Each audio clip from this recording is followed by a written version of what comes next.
Welcome to Pop Culture Yearbook. On this show, we pick pieces of pop culture that were important to us in a given year. We then discuss memories and dig into those movies, albums, shows, and more.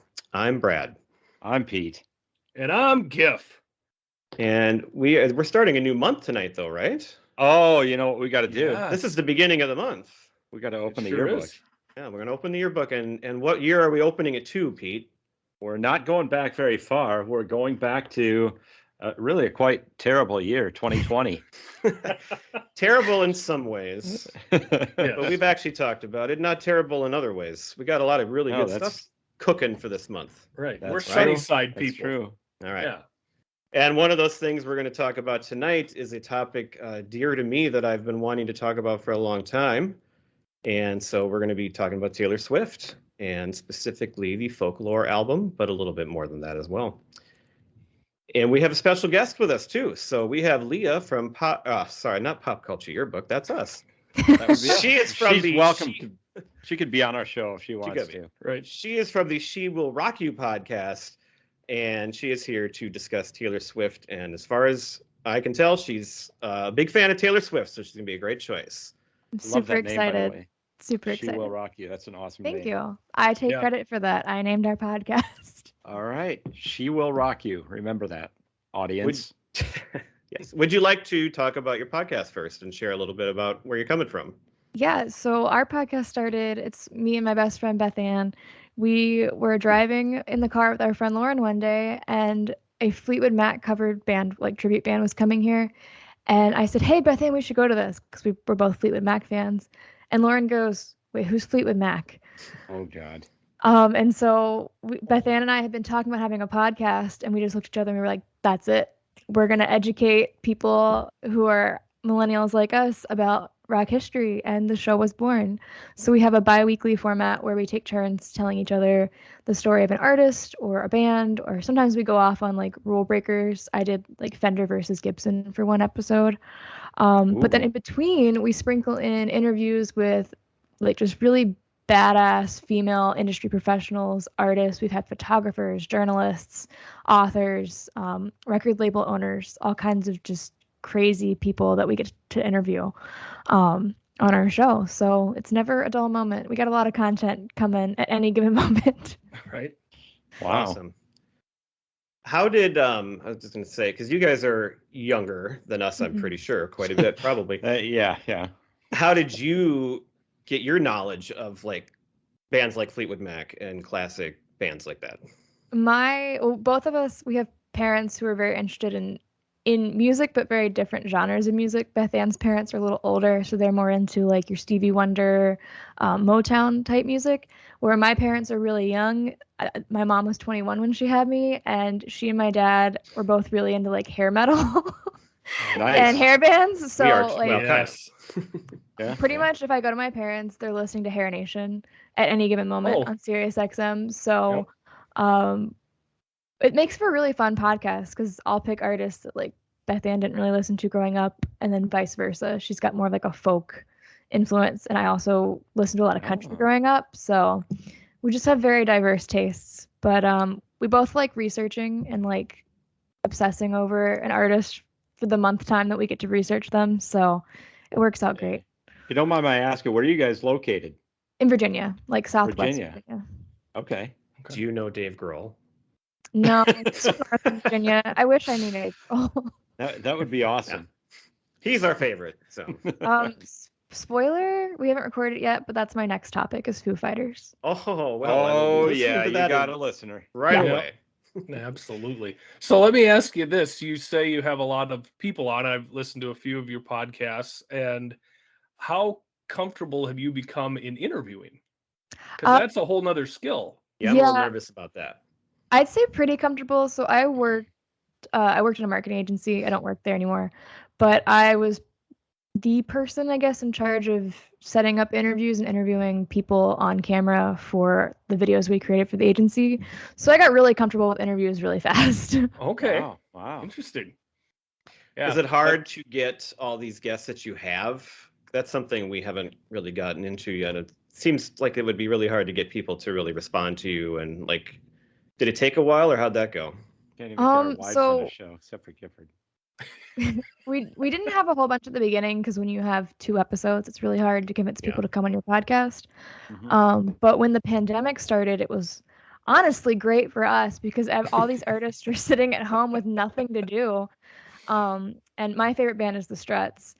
And the lead singer started going just live on Instagram every day doing this quarantine radio thing. So I just was like, I wonder if he'd want to be on our podcast. And so I just DM'd him and he said yes. And then once you get someone of that level on your show, people start to inbox you a little bit more. And we've had a good relationship with several PR agencies that have a lot of like really awesome female artists.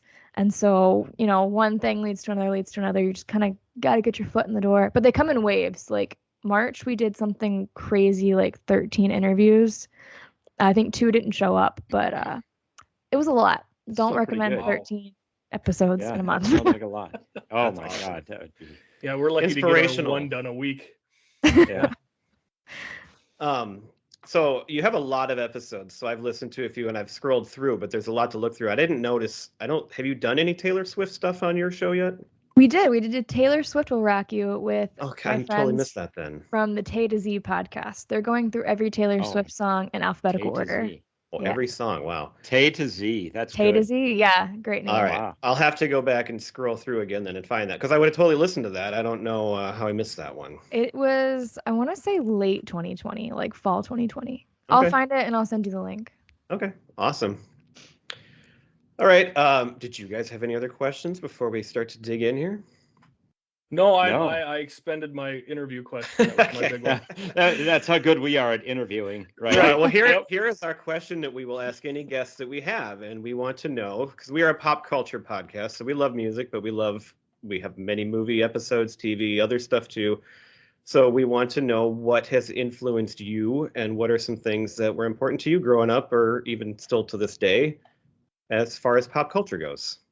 I think the first thing I probably got involved like heavily in was Pokemon.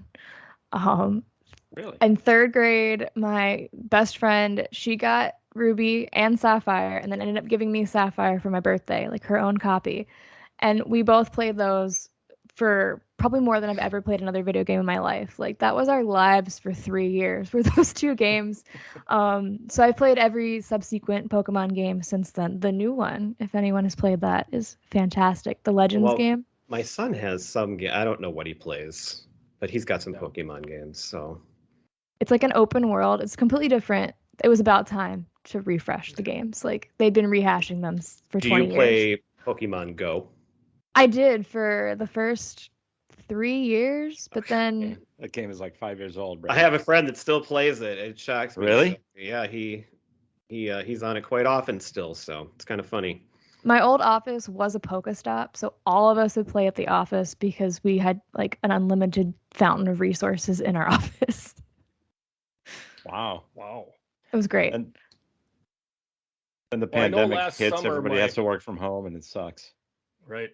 I know last summer my 16-year-old was still playing it once in a while. He'd, come running upstairs and I gotta go find this one. And so there's a kid that I have in class that plays it too still that I hear him talk about. But I thought, it's something that was so big there for it was like 5 years ago already, and you'd think it'd be gone, but it's still out there. Mm-hmm. I'm glad people are still playing it. Okay. And then I got into Harry Potter as like an elementary schooler, because those books were coming out as I was in elementary and I guess into middle school. So I did like the whole dress up, go to Barnes & Noble for the midnight release, then dress up and go to the midnight premiere of the movie. Awesome. I was Lena Lovegood for the last movie. My husband was my boyfriend at the time. He was nearly Headless Nick. It was great. How did he do that one? He still had his head, but we had like the little ruffle collar, and had like, it wasn't that great of a costume because he's not a costume guy. No, he was really into it. He was not. I was. I wore a blonde wig. Well, Pete has some. Pete has some clout. He won. What did you win this summer, Harry Potter wise? Some costume vehicle contest. I was dressed. I won a costume. It was Halloween. I was dressed up as Dumbledore, and I won a costume contest. Nice. I looked more like a Egyptian Santa Claus, but I won. and I won. It was a $35 gift card to Elm Creek or Rock Elm Brewery. That's up here. Nice. Well, that's a good So- prize. Yeah, it was great. What is your favorite book? It's always been Goblet of Fire ever since it came out. I don't know why. I don't really have a good reason for it. Seems It's just like my a lot favorite. of people say that one. I like The Order of the Phoenix. The I- best. It's my I favorite. like that movie, The Goblet of Fire. I think is the best movie of all Yeah. of them. Now, Yeah. have you been to the Universal That's my next question. Orlando, which we were just down there over the holidays? I went to the first part. I haven't seen Diagon Alley yet. Oh, yeah. It wasn't open when I Oh. was there. Because this Oh. We would have been. went. So Yeah, Pete you was gotta just go. there. We went Yeah. 3 years ago, and so they were both open, so we could take the train. Now they've built a new ride that we haven't seen yet, but it is amazing. That place is just. It's so cool. Mhm. It is really cool. I'll make it back eventually. And then after Harry Potter, I got really into Star Wars. You can't see it because it's over behind my screen, but I have a whole shelf of Star Wars memorabilia. I have a Star Wars tattoo. Oh, what is it? Ah, It's Oh, a little that's- rebellion symbol. It's Mhm. really hard to show on camera. Nice. Oh, you're yeah. rebel scum. I am Rebel Scum. I have an Imperial Walker on my desk though, so like I don't know. I've got a little bit of everything. Awesome. Huh. So for you, which movies did you start with? The original trilogy, You did. because Okay. I would go to in high school, like middle school and high school before I could drive. My Nana would pick me up every day, so I'd go hang out at her house until my mom picked me up after work. And she had the original box VHS set. I And still so have that that. was the first one. So I didn't know there was a CGI Jabba until I saw it on Disney Plus, because my DVDs were I got them like on a super sketchy website from Japan, and they were the original cuts. And so I started rewatching them on Hmm. Disney Plus, and I was like, "What is this? Is this what you guys have been outraged for years over? I get it now." Yes. Right. Yes, Oh yeah, it doesn't yes. look right. No, it's No, terrible. it's all too cartoonish. Right. Do you have a favorite movie from there, or are you like, I know some people hate the new ones, or they hate the middle three that came out, or I love all three trilogies, but I hate Rise of Skywalker. okay. Oh, Yeah, that's the one I loved, the two newer ones, and then that one I didn't get into nearly as much. But I think the way it sounded afterwards was like, you didn't think that then, but if you were a big Star Wars fan, there was a lot of stuff in there that you really would have liked, and a lot of that went over my head because I'm not a Mhm. huge fan. But It so- just was, when you look into the production of it and how rushed the editing process was, and how, if you go back and rewatch, the first time you're all hyped up because you're in a Right. theater watching a new Star Wars movie, but then you go back and watch it and you're like, this really doesn't make a lot of sense. Yeah. hmm I think I've only watched that one once. I may have to go back and watch it again, and with a more critical eye, as you say. Yeah, we watched because Yeah. we just went to Florida in December, and we went to all the new Star Wars stuff. I in haven't Hollywood. been yet, and I That wanna was go actually so bad. really cool too. So we watched all the movies before we left, so I saw it another time, and I think I liked it better the second time. Mhm. But yeah, that's another awesome world to go to down there. It's amazing what they can do. With unlimited funds, yes. Yeah. And, put together quite a nice little attraction. They're pretty creative too. Yeah. All right. Did you have more? Well, and other than like music, just in general, no. Okay. All right. Well, let's go and start talking about Taylor Swift then. So we're going to start just kind of talking about like how we've gotten into her, where we come from with her. So as being our guest, why don't you go first and give us your Taylor Swift background? So the first time I heard Taylor Swift, like I said, I went to my grandparents every day after school, and like the only thing you were allowed to listen to at their house was country music, which is really funny. So I watched CMT religiously every day after school. Oh my God! Well, hey, we used to do that in high school because This that is was the what only we channel did. we got. We didn't get MTV. Back we So- were in the boonies. Yeah, we grew up in a very We small grew up town. in the cornfields. Yes. So they have obviously music videos. That 2 hour slot right when I got home was just straight music videos. And I mean, you get your classics like Reba and like George Strait, and then all of a sudden they started showing itty bitty Taylor Swift and Tim McGraw, and I was like, what is this? This girl's like not much older than me. She's 2 years, I think she's 3 years older than me. And so I hear that song, and then it gets really big on the radio because it's also all I listen to on the radio. And I bought her debut CD. And then from there, she's always been like one step ahead of me, I feel like, in life because she's 3 years older. So the things that she would write about as her albums came out, they were super relatable because when she had written them, even though she didn't release until a couple years later, like that was the age I was. Like when 15 came out on Fearless, I was also 15. And so I mean, I was like a casual fan. I have not seen her live. And then Lover came out, and I loved Lover, and I started following her a lot more closely. And then the pandemic happened, and I just hit like feral, Swiftie, obsessive. I have nothing else to do right now but be obsessed with Taylor Swift. So for the last 2 years, I've been very into Taylor Swift. Nice. So yeah, you've never seen her in concert though. That's No, because every gotta time she change. toured, I was too young to like go by myself, and my parents didn't want to go. And then by the time like Reputation era, I would have been old enough to go by myself. But I was a broke college student who couldn't shell out the money to drive because I also live in the middle of nowhere. So like the closest I think I could have gone is DC, which is like 4 hours away from me, which is a lot when you're a college student and you have no money. Yeah. Oh, Right. yeah. Well, I did see her once, so I got into her with the song "You Belong with Me" because that was like such a huge pop song, and I don't like a lot of pop music, but that one was definitely the catchy one that like I could listen to, whether it called it a guilty pleasure or whatever. I love that song, and then my wife loved it, and so we would listen to it a lot. And so around the time I got into that, then that was after the album came out, but then Speak Now came out, and that was the album that really kind of started it because my wife was like, she's really good. We should, because we were getting into going to a lot of concerts at the time. And she said, we should go see her in concert. So I looked it up, and she had just been to Minneapolis like recently, and so we missed that one. But I looked, and there was one in Kansas City coming, which is 6-7 hours away, but it's a pretty easy drive, and it was on a Saturday. So I said, well, why don't we make a weekend of it? So we went down there, and we got to see her at a big football stadium, Arrowhead Stadium, and it was pretty awesome.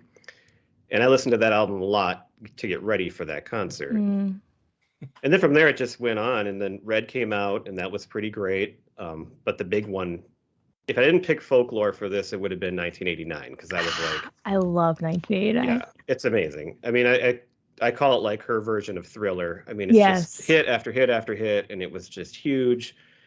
So we maybe could do another episode on her with that specifically later, but that was... Call me. I'm ready. All right. And I mean, I couldn't stop listening to that. It was just, and then I had other people. And then my daughter at this time, she was getting old enough, and my son too, actually, both were starting to listen to her more. So as a family, we all got into her. But then I was so into that, but then Reputation came out, and I was kind of disappointed. I didn't really give it much of a chance. And I feel like I listened to it before this, and it's better than I thought, but I just never really, I don't know, the whole vibe, the whole look of it, I did a whole guest spot on Pick a Disc on Reputation, so you should go listen to that. Okay, I will do it. So, but then Lover, like you said, came out, and I thought, well, this is great. It had those two awesome singles, and You Need to Calm Down is one of my favorite songs. And so that drew me back in, like, this is okay. This is Taylor Swift I remember.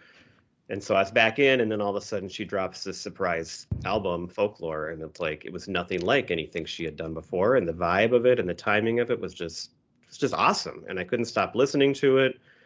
And I got nieces and just all kinds of family members that love her too, and so we could sit and talk about her, and it was just a great thing to do during the time where you're stuck at home for so long. So, and Evermore, I didn't get into that one. I'll probably talk about that at the end here. Didn't get into that one as much either, but I love them all, honestly. I don't think. Yeah, I do. I mean, when I go back and listen to them, I mean, the ones that I don't like as much, they're still really good. They just don't measure up to the ones that I really love. So that's fair.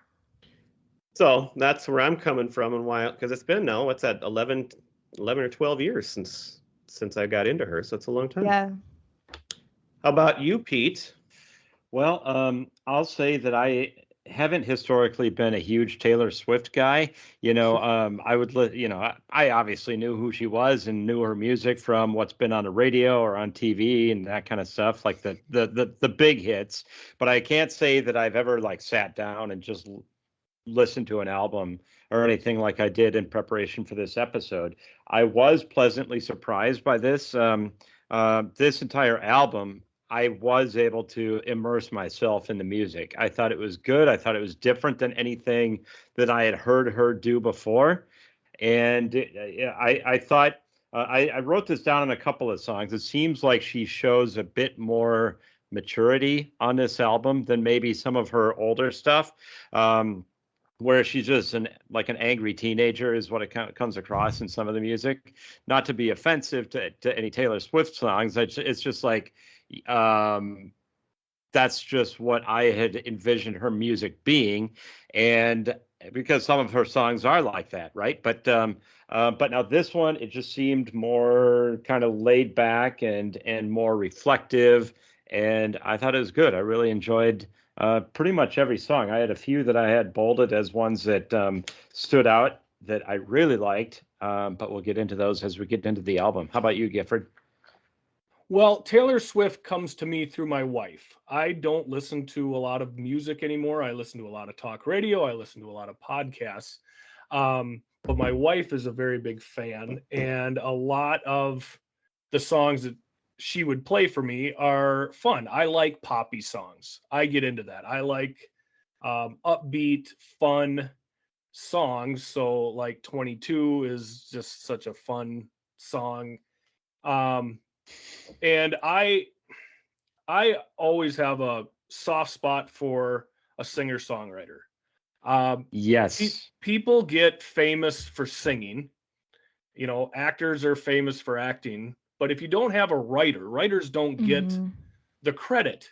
If you don't have a writer, you don't have a song, you don't have a movie, you don't have something to become a pop sensation. And when you're able to create something from nothing, I find that so intriguing and amazing. But then on top of that, to be able to have the stage presence and the voice to go out there and perform, not only just singing, but also dancing, but to have that voice and perform your songs is such beyond the pale for it's so amazing that people are able to do that. Not only have the creative, but have the entertainer in them as well. So I think she's amazing in the fact that she is a creative genius, really, in my opinion. Yeah, so she writes all her own is. music, right? Is that Yes. Right? Basically all? Okay. I mean, there's producers and stuff that work with her, but I mean, yeah, Right. she writes the lyrics and like it's her vision. That's so for pretty me, amazing. even if I'm not a buyer of her music, I have a lot of respect for her ability to do what she does. Yeah. Speaking of a stage presence, like you said, when we saw her, so she's only like 20 years old still. So I mean, she's playing this giant football stadium. There's like 50,000 people there. But this was a time, and I actually knew this going in because it was kind of a joke, but she would just stop in the middle every once in a while and just look around and just like act like she was in awe. And it was kind of funny, but it was like, but I mean, knowing her, she was probably like seriously in awe and everything, but it was still funny because she did it like 4 or 5 times. And it's like, okay, come on. It's like, come on. We're not that great. Just keep singing. I feel like she's still in shock that she's famous. Like, even though she's been famous for over half of her life now, like, she still can't believe it. Yeah. I wonder if she ever does that anymore since I haven't seen her for so long now. Probably not, but see her again. She didn't in the Rep Tour. I have watched the Rep Tour. Oh yeah, I did watch that on Netflix, one. and I don't remember it being in there. That's right. Yeah, I don't think she was in a different place during that. Yeah. Big time star by then. Yeah. All right, shall we go through this album of folklore? Or actually, first, I mean, Gifford, you have some statistics and things you want to share. We can give some overall thoughts. We're going to go through it song by song. Before that, let's just get some background. So being that I don't have some of the history that a couple of you do with her music, knowing her, entire catalog, I wanted to just do a little more research on the album itself that something I could bring to it, I guess. And I'm a numbers geek. I love numbers. So this, of course, you said was a surprise album. Came out July 24th of 2020, and it was written after the Loverfest tour was canceled due to the pandemic. So she's got some time on her hands, and it's amazing what she's able to put forth. But when she released this album, this broke the Guinness World Record for biggest opening day on Spotify for a female artist at Really? 80.1 million copies. It broke Spotify for like 2 hours that morning. Like you Yeah. could not stream anything. It was really frustrating. Well, and the thing is it broke the world record at the time. However, the new record is by Taylor Swift from the Red Taylor's version, which is 90.8 million. Mm-hmm. I thought you were going to say the record is broken by Pop Culture Yearbook. God, no, but I mean, think about, she sold 1.3 million copies of this album in 24 hours off a spot. I mean, that's ridiculous. The other thing that really, a couple things that struck me, this was the 7th #1 album by her. It was #1 for 8 weeks, best-selling album of 2020. It was album of the year for the Grammys. But this one right here just did it for me. So Cardigan, first song off the Folklore album. This is the first time ever that any artist debuted at #1 on the singles chart and the album chart. And then to follow that up, Willow, the first song off of Evermore, did it again. She's the only artist to do it once and then twice. I mean, what doesn't she do? I mean, it's unbelievable. So that seems good things. The #1 single and the #1 album, is that what they you're talking debuted? They debuted at #1. Oh. The very first weekend of streaming. That seems surprising that wouldn't have happened with. I mean, that's just. Well, usually you have a lead single that would come out like months before the album. Oh, yeah, they don't usually right. drop at the same time. Yeah. Right, they don't drop at the same time. That's true. I remember like when Shake It Off came out. That was like almost 2 months, I think, before the album came out. So, okay, makes sense. Yeah, but I mean that's just unbelievable. I mean, her music obviously is, critically acclaimed, but also to have the sales behind it as well is just unbelievable. Commercial and critical success. Well, and I think this one, I don't have anything here, but I think this one got a lot more. She had some critical acclaim, but I think it was more mixed, with certain people. But this one was definitely took it to a new level where people that maybe didn't like her as much before, like you said, Pete, she's more mature. Just like it was a new sound that people really responded to and critics liked as well. I think pretty much across the board. Yeah. And I don't think she would have made this album had there not been a pandemic. Like we would have never gotten this sound out of her. No. Well, and I think, it catches the tone of people in the pandemic. It's not poppy. It is reflective, as you say. Well, that's why,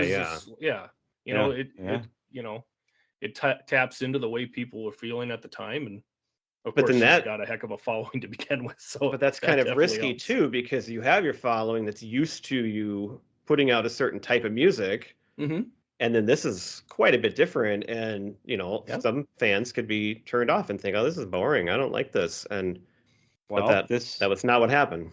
This is music that you'd be more likely to listen to when you're at home by yourself, to that point. As opposed to in the club. In the club, out with friends, when you can't do any of those things. I mean, this is where you're just going to be chilling at home. This is what you got on in the background, right? Right. And from a marketing perspective, it was a huge risk because there was no lead up. There was nothing. Like she says in the Long Pond session, she finished the album a week before it was due, or before she told her label about it. And so I think part of the reason it was successful was everyone was at home because the hardcore fans started chattering about it that morning, and everyone else is like, well, I have nothing to do tonight. Where am I going to go? I guess I'll listen to this album all my friends are talking about. And it just spread like wildfire. And didn't the Cardigan video, she did that, wasn't that out the same time? Didn't that come out like the same day? Yeah. So she had that made and ready to go. Yeah. So you had one video to put out there too. Because I Just remember the watching one. that like right away before I think I listened to anything else.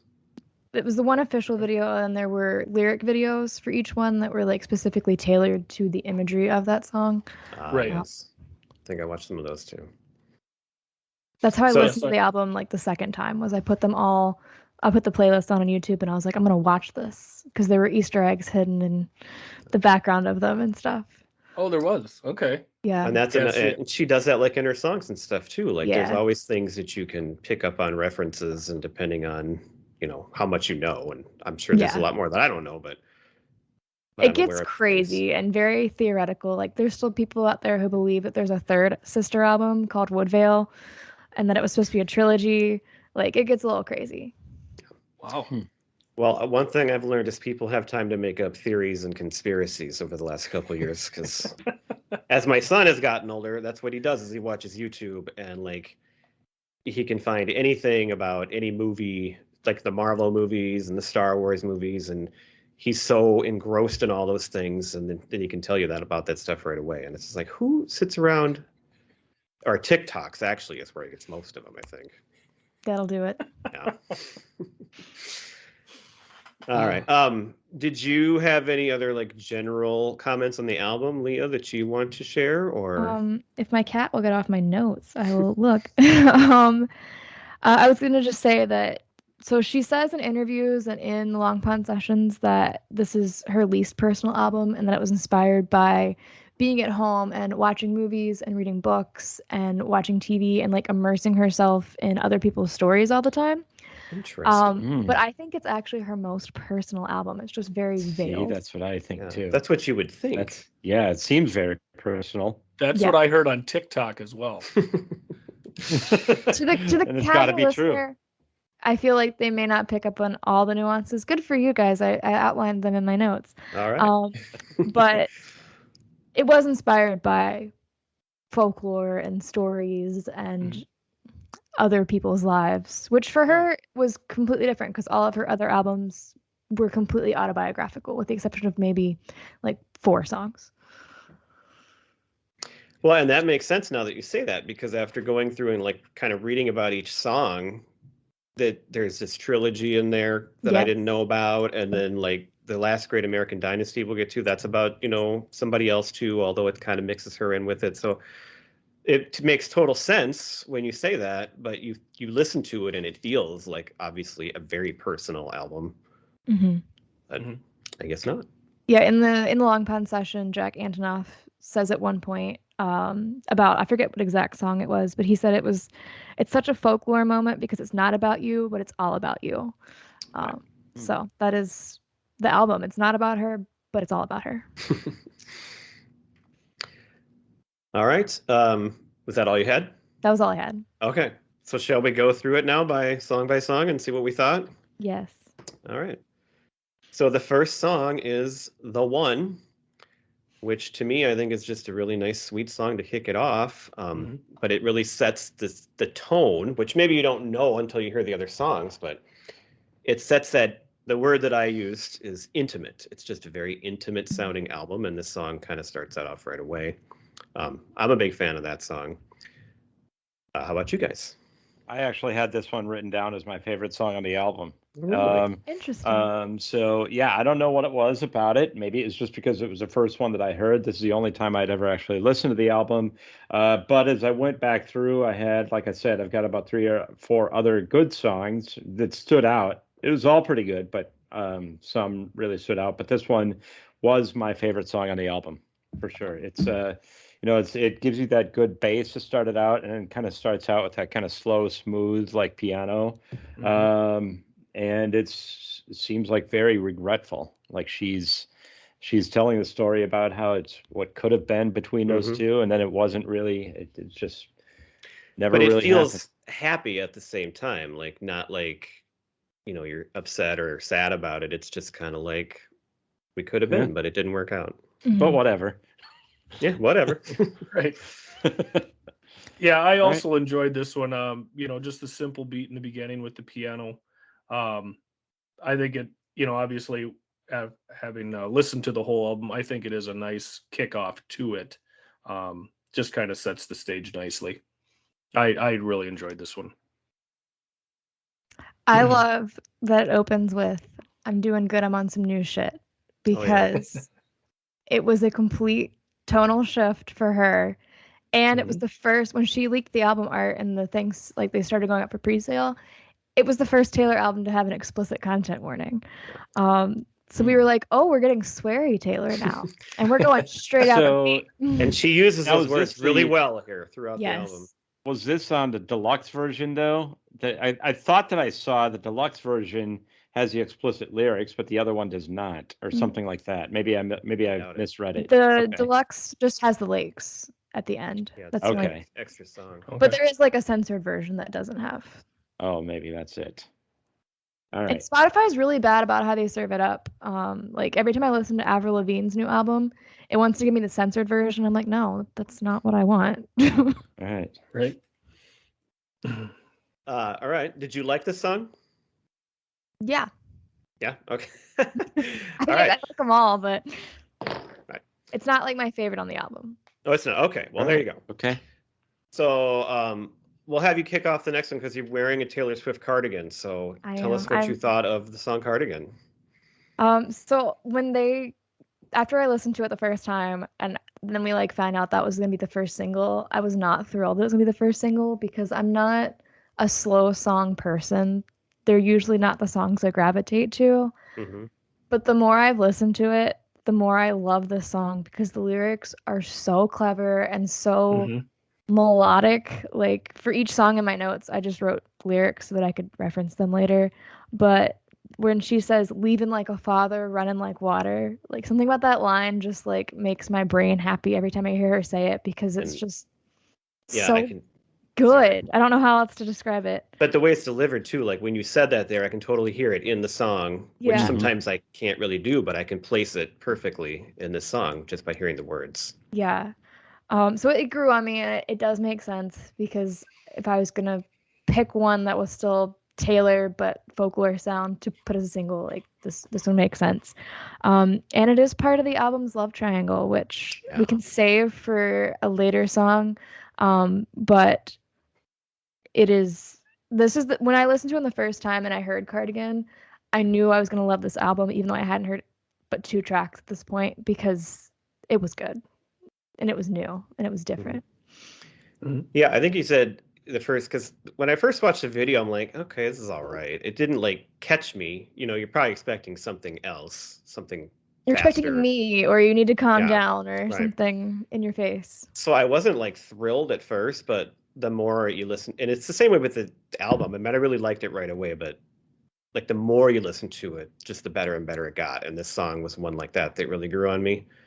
I didn't know about this love triangle until I was looking through this stuff here.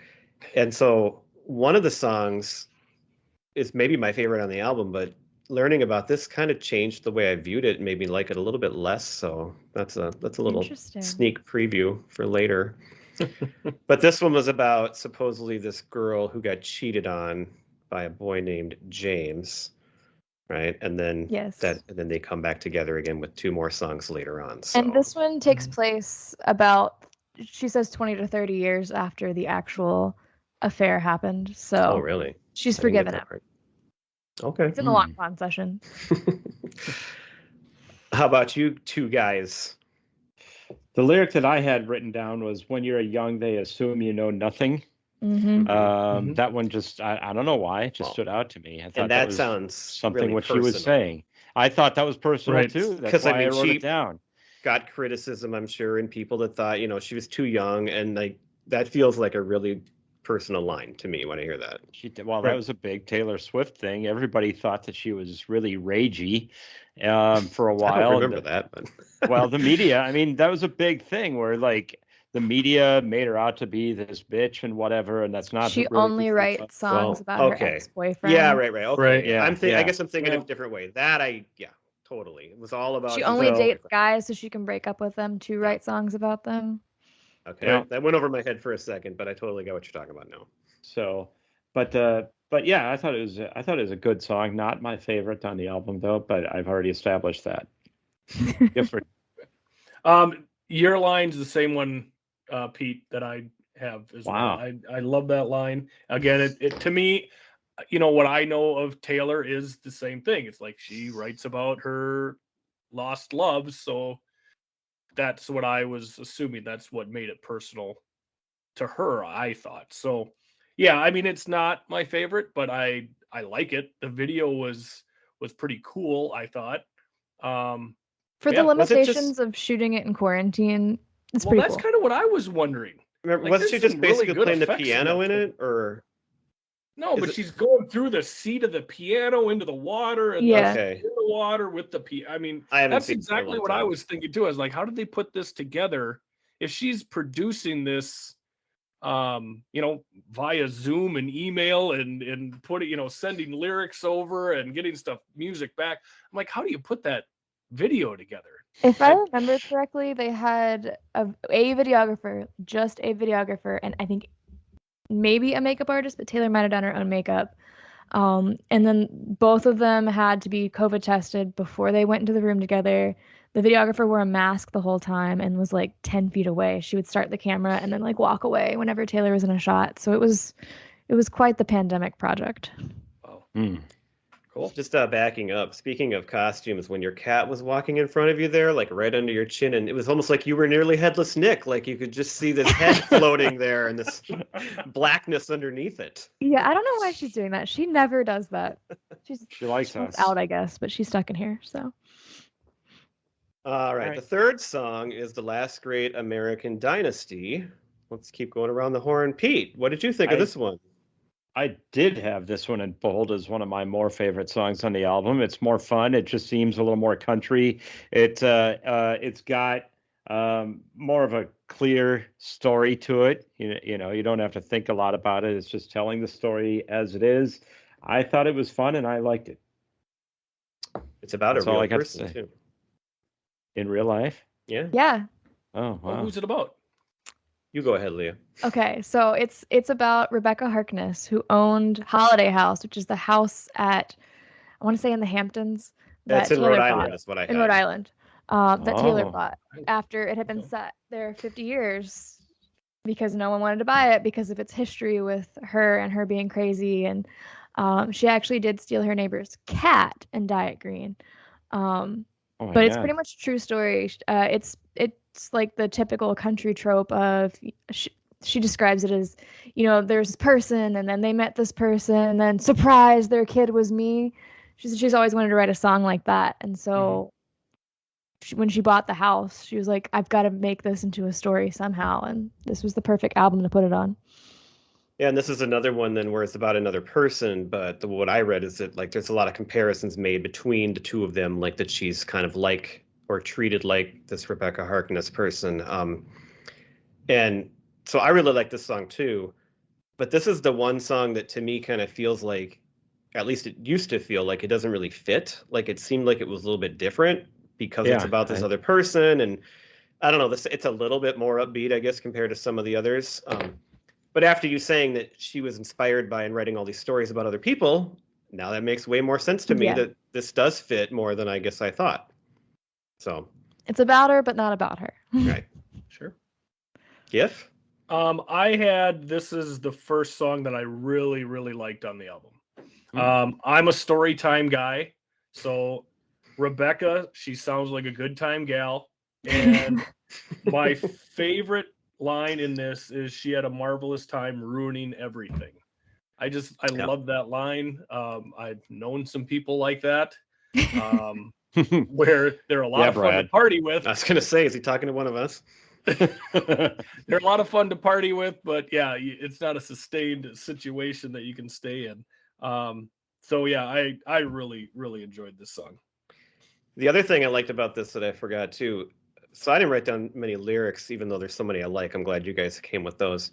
But a lot of just the singing and the way it changes. She sings really low throughout this whole song, but then at the very end, it's higher, and she finishes it off on like this higher sound, and it really stands out to me, and I love that the way that she contrasts those two parts.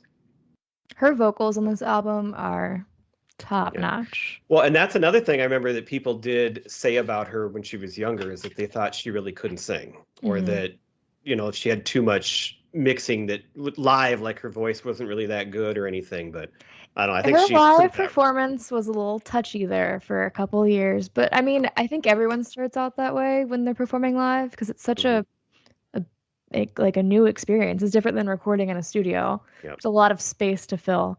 Like I love Olivia Rodrigo, who Me too. next, but her SNL performance was not great. And I know she can perform live, but she has no experience performing live. Right. Well, and they're so young too. That's what Taylor Swift. They're like 18, 19, and you grow into it. I'm sure.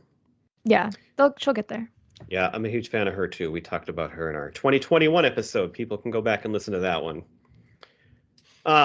We get to the fourth song, and this is Exile. I think it's your turn, Giff, to go first. Well, I just wrote down it's very somber. I thought it was very interesting that it's a breakup song sung by from both sides. The little video, the lyrical video that was with it, I thought was fit the sound very well. It's just a guy walking in the woods on a dark path and just on a loop. It's not my favorite, but I think it is it's an interesting take on a Taylor Swift breakup song. So Go ahead, Pete. You go ahead, Pete. I thought this is Bon Iver on this one. Mm-hmm. I thought the two of them they sounded great together. He's got that kind of deep booming voice, especially on this song. And then when you combine that, when you combine that with Taylor Swift, I just thought they complemented each other really well. Like Gifford said, to get that breakup from both points of view, the breakup song from that. I enjoyed this one. I did have this one as one of my favorites on the album. Okay. Leah. I have lots of notes on this one. Oh, very good. So it's funny that you say that it's a classic Taylor, like a twist on the classic Taylor Swift breakup song, because this is the first song on this album that was co-written by her boyfriend Joe Alwyn.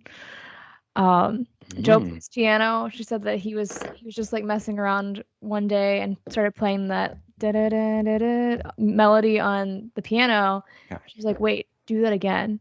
And because he was singing it, that's why she was like, this has to be a duet. Like that low part has to be sung by a man.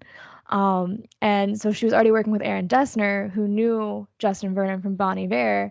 And Taylor, this is where I say she doesn't realize she's a celebrity, because she texts Aaron to say, do you think Justin would be interested? Can you ask him? I'm scared to ask him.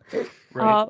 So she went through Aaron Dessner to ask Bon Iver to be on this song.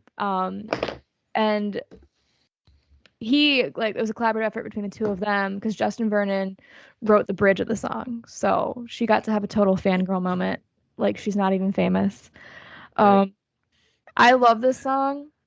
This song sparked so many when you're in a happy relationship but you just want to lay on the floor and cry TikToks, where it was like girls laying on the floor with their husband in the background. They're just like got the fake tears filter on. I saw some of those too, where it was like the same girl using a mirror and she would like turn her head and do both parts. It was actually pretty cool. It's like a couple really well done that I saw. The call and response section in this, though, when they're both talking over each other, it's such like a double layered, because they're telling their story, but also that's probably why they broke up the first time, is because neither one's listening to the other one while they talk.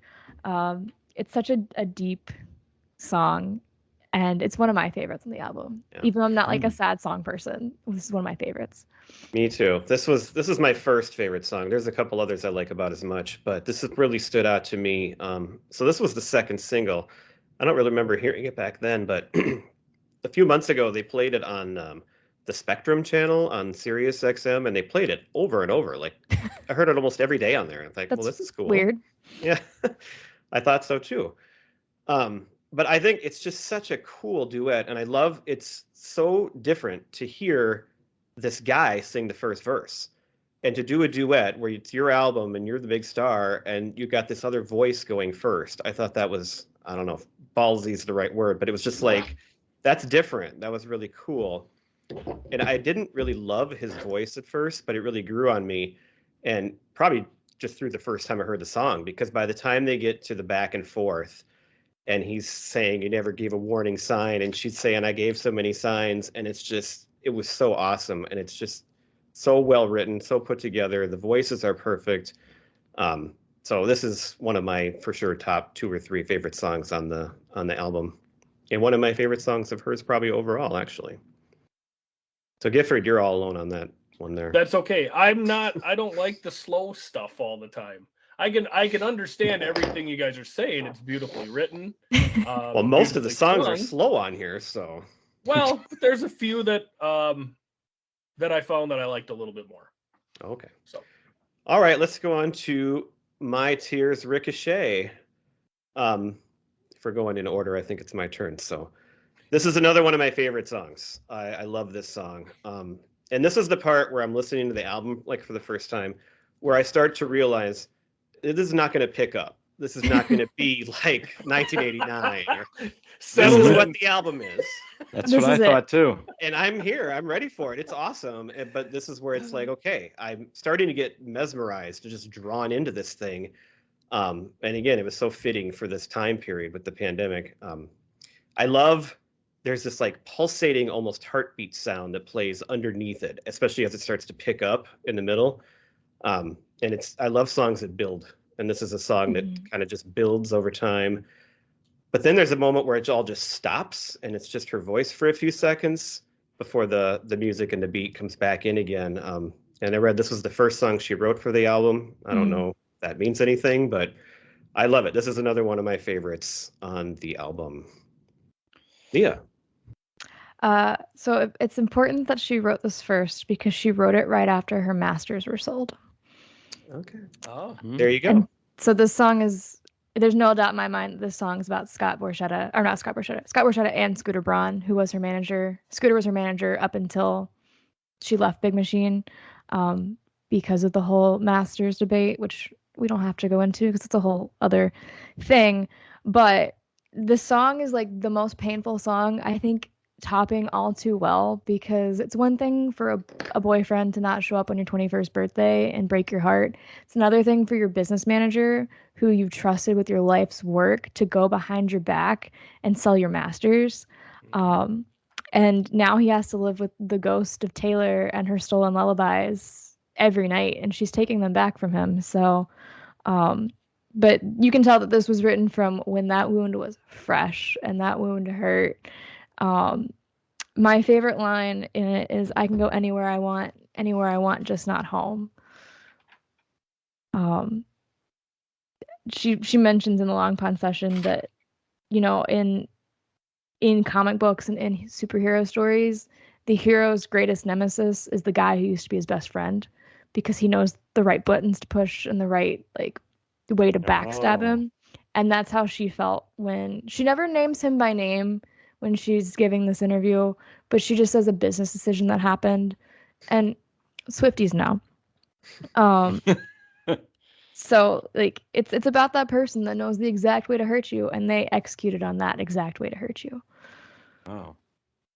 Oh, and it's track 5, which in Taylor Swift verse, it's become a thing since Red that her most heartbreaking, saddest track is the track 5. I have heard that. I forgot about that. But yeah, yes. I knew that too. Oh. Well, what now did you I want to think, go back. Well, I want to go back and listen to this because you should. It's a great song. I want to listen to it again because I had this one as not being as good as the others. It was not my favorite song on the album on first listen. Not sure what it was about it. It just didn't hit me right or whatever, or maybe I was just in some kind of mood at the time. But yeah, that happens. I don't know. A lot. Yeah, it does. But it is interesting to hear that backstory that I had no idea any of it. Maybe it'll mean really something helped. totally different. I knew you'd have information that you could build onto what I said and had nothing to follow up on. So that's right. That's why you're here. I'm just a brain full of Swift information. That's right. That's awesome. Giff, did you like this one?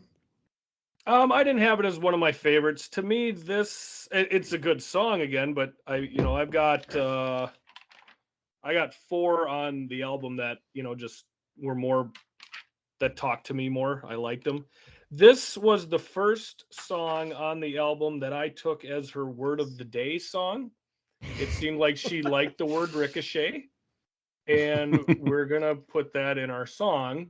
And I don't mean that as a slight, but there's a few different titles on here that I could point to where it's like, it's okay. I think that was a word she wanted to put in a song. So that's pretty much all I have to add to it. It's a Sounds good pretty song, harsh. but not one of my top. All right. Ah. I'll be curious to hear which ones you'd like the most. Well, I've already got the you last said one Great of them, American right? Dynasty. Yeah. Yeah. But Yeah. I'm just looking ahead here. I'm There's just still kinda, three I more. know. I One had a of total them- of 7, by the way, that I had in bold that I really liked, but Okay. I'll tell you when I get there. All right. Well, how about Mirror Ball? Does that fall anywhere? I think it's Leah's turn to tell us all about this one. This one was one of my favorites on first listen, which is weird because I don't know why it was one of my favorites. I don't think I really like understood it until later. But it's all about there are people in the world that are broken, and they're usually famous people, and there's lights shined on them all the time. But what happens when the lights aren't shining on them, and they still have to perform? Like they still have to be okay. She in the Long Pond session, it's Taylor and Jack because they worked on the song together, and they're having a conversation. He's like, "Yeah, people want you to do the broken thing, but then when they're not looking and when they don't need you to entertain them, like they want you to be okay. Like it's not cool anymore for you to be a broken person." And this song specifically was written right after Loverfest was canceled, so they called off the circus, burned the disco down, they sent home the horses and the rodeo clowns. And like this is a girl whose whole life is planned like 3, 4, 5 years in advance for tours, and suddenly she has nothing to do. And she could have sat there and done literally nothing, and no one would have judged her. But I think that it's Enjoyed just, it. yeah, it's just in her character to have to create and have to entertain and have to put something out there. This is why I say that this album's like her most personal, because it's a very personal song. Right. Well, yeah, and this one. Oh, go ahead, Giff. I just think that she is that creative. She can't sit. I mean, Mhm. it pours out of her. I mean, let's be honest. There's, yeah. So, like for this one, this was one of my favorites on the album. Well, I was gonna just guess that, and you just say it was, right? I found the music to be hopeful, but the lyrics to be very sad. Mhm. So I listened to this one. Well, I listened to quite a few of them more than once. Just didn't want to skim through it. This one I had to listen to, I think 3 times, 4 times. I mean, at first it feels like one thing, but it's really another. And so I really enjoyed this song. I like it too. And like you said, I described it as really pretty and calming, but I don't think that really fits maybe with the lyrics all that much about needing to entertain, and it's this fragile thing, and showing you who you are back to you, and just there's a lot of deep stuff going on in that one, but it's told in such a beautiful way. Like it's right. It's very pretty. Yeah. I didn't think it was that calming. I don't know. Maybe I missed. Well, I mean, compared to some of the other ones, I don't know. Again, well, Pete, quit doing meth while you listen to music. That'll help. All right, I'll try. This one also not one of my favorite songs on the album. Jeez. I don't know. This kind of hit like a little lull. It gets better in the next couple of songs, I'll say that. But for me, It happens for I me must have been later. still in my mood, and then I get in a little better mood, and there we go. All right. Well, since you said it, the next one is called 7, and it's a 7th song. This is my least favorite song to this point. It's not bad. I don't hate it, but this is the point where I'm kind of like, yeah, maybe, and then it picks right up again for me after this. But this one, I don't have much to say. It's just, it's an okay song, but I just get through it and go on from there. Is this one of your favorites? Not one that I had bolded, but I thought it was better than the last couple. The criticism I have of this one musically is that I thought her voice was drowned out a little bit too much. It was like it seemed like the music just drowned out drown her out a bit. But at the beginning of the show, I talked about how the album seemed to show her maturity. I think this song in particular is what stood out to me about that, because where she says that she used to scream ferociously, but then she's now better able to basically keep things in perspective, enjoy the better things in life that make her happy. And this is where she's singing about like the sweet tea in the summer, and there's a few other things in the lyrics. But this is where it just kind of jumped out at me, where she seems to be showing that she handles things more maturely now than she had in the past. Nice. Giff? I like this song. This one spoke to me. Wow. Well, Because it's this is not a upbeat song, though, right? This is a It's pretty not, slow but you song. used to scream ferociously. Yeah, sometimes I still do, but it's about young friendship, and I found it very nostalgic, very hopeful. Yeah, I did write that down. Childhood friends. So that's Yeah, so to me it was kind of took me back to being a 12-year-old hanging out with friends, and all the possibilities that that can bring. So I really I don't know what it caught in me, but this song I really like. Well, it sounds like it had the nostalgia. We all Yeah. love that here. Weird in pop culture yearbook. No, we don't do This whole anything show's nostalgic about. here. Yeah. All right, Leah, am I the only one that doesn't like this song as much? It's not my favorite, but it's one that gets stuck in my head the most. Yeah. That opening line is just really catchy, which is it's not upbeat. I don't know why it's so catchy. But I do think it has some of her most underrated lyrics, specifically in I've been meaning to tell you, I think your house is haunted. Your dad's always yeah. mad, and that must do be like that. why. That's a good line that that stands out. Like it's written through such an innocent child's lens that I did a double take the first time I listened to it, and I was like, wait a minute, that's deep. But I agree, it's not like the strongest song on the album for me. It's not one I seek out to listen to if I'm like, let's hit the folklore highlights today. Right. Yeah, there's probably about 5 that I would maybe skip over if I had to. And this I don't know if this would be quite in there. It'd be right on the line though. So number 8. One funny thing about it go is ahead. it did spark in the Long Pond session. She talks about she was inspired to write this when she was in the grocery store and saw a kid throw a tantrum, and the whole of Twitter was like, "Taylor, when was the last time you were in a grocery store?" Yeah, yeah. Like, oh my God. You don't buy your own groceries. Yeah, exactly. I could see her buying her own groceries. Yeah. She would be mobbed every time she went to Trader Joe's. I know. She just seems like somebody that would want to, though. She just seems so normal and happy-go-lucky. I know, it really sucks she can't go anywhere that she wants. Yeah. Well, the 8th song is called August, which is the 8th month, and this is her 8th album. So there's a whole thing going there. To me, this is another high point. So after the last one, it's almost like it's good, though, because the first 6 songs, I really loved them all. And then it's like, okay, I get a little breather, but then I love this song again. I thought this is a high point.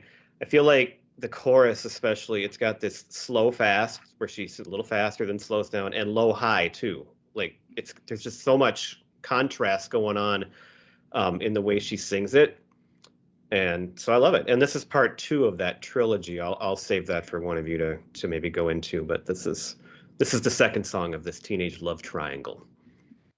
Next. I thought it was. I could have almost had this one bolded as one of my favorite songs in the album, but I didn't for some reason. I thought it was good how like August slipped away into a moment in time, and basically she's talking about how she's desperate for him and she's mad that he's not calling, and we've all been there before, right? But just kind of expressing that little bit of anger there. But I don't know. I thought it was good. Okay. Giff? Me? Oh, sorry. Your hand was over your mouth. Sorry. Yeah, I mean, this was fun. A little summer fling, young love, fond memories of such things. I had a note here. I wondered if this was a follow-up to Robin Sparkle's Let's Go to the Mall, since we had a mall mention in there. So I just had that on my notes. Wow. But it was fun. I'm not gonna lie, I thought about that the first time I heard that line too. So Did you really? Yeah. Wow. I gotta hear this song. I gotta listen to it again when we're done. Thank you for validating my quirkiness. I think every time I like play it in my head, I literally hear "Meet me behind the mall. Let's Right. go to the mall." I actually watched the "Let's Go to the Mall" video after I listened to this song on YouTube, just so I could go back. God. Yeah. Sounds like you can come on when we do How I Met Your Mother too, because Oh Right. yes. love that Yeah. show. What do you think of the song? I love this song. I love the chorus. It's so like Yeah. it sounds like the beach. I remember because this was obviously a summer album. Everyone was putting this on their Instagram stories, like when they were at the beach, they'd slap the little music sticker on it and it would be August because it's just such a cozy summery song for not a very cozy summery topic. I guess this is the time we got to talk about the love triangle that is this album, which is confirmed by Taylor. This is not just like a fan Yep, theory that's what I thing. read. So there's Betty, James, and then this mysterious other girl who everyone just calls her Augustine because that's what Taylor said she's been calling her throughout the whole process. So Cardigan is from Betty's perspective, like 20 to 30 years after this incident. August is from Augustine's perspective during the summer that she and James are having this affair. And then Betty is from James's perspective, which we'll talk about in a second.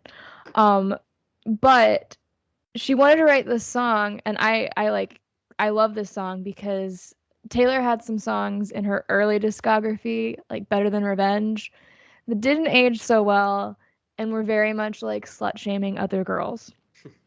So she wanted to come back and kind of redeem that energy, which, I mean, it was the time we lived in 2010. We had Misery Business, but that doesn't excuse it.